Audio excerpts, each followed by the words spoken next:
அஸ்ஸலாமு அலைக்கும் வரஹ்மத்துல்லாஹி தஆலா பரகாத்துஹு. ஒரு முறை நபிகள் நாயம் ஸல்லல்லாஹு அலைஹி வஸல்லம் அவர்கள் தெருவில் நடந்து கொண்டிருந்தார்கள். அப்போது ஒரு பேரித்தப்பழம் வழியில் கிடந்தது. அதை எடுத்த நபிகள் நாயம் ஸல்லல்லாஹு அலைஹி வஸல்லம் அவர்கள், இது சக்காத் கொடுக்க வைத்ததிலிருந்து விழுந்த பழமாக இருக்குமோ என பயப்படுகிறேன், இல்லை என்றால் நான் இதனை எடுத்து சாப்பிட்டு இருப்பேன் என்று சொன்னார்கள்.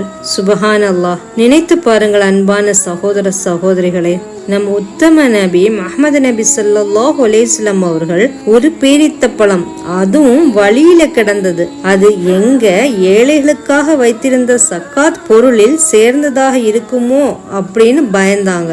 ஆனா இன்று பல பேர் சக்காத் கொடுக்க வசதி இருந்தும் தன் செல்வம் குறைந்து விடுமோ என்று பயந்து சக்காத் கொடுக்காமல் பதுக்கி வைத்துக் கொண்டிருக்கிறார்கள். நபிகள் நாயம் ஸல்லல்லாஹு அலைஹி வஸல்லம் அவர்கள் எச்சரிக்கை செய்கிறார்கள், சக்காத் கொடுக்காமல் யார் தன்னுடைய பொருளை செல்வத்தை பதுக்கி வைத்திருக்கிறார்களோ அது நாளை மறுமை நாளில் கொடிய விஷமுள்ள பாம்பாக மாறி உங்களை துரத்தும்.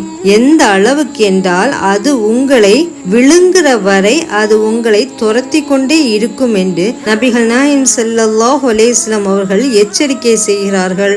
அல்லாஹ் பாதுகாப்பானாக. சக்காத்தை முறையாக நாம் கொடுப்போம்.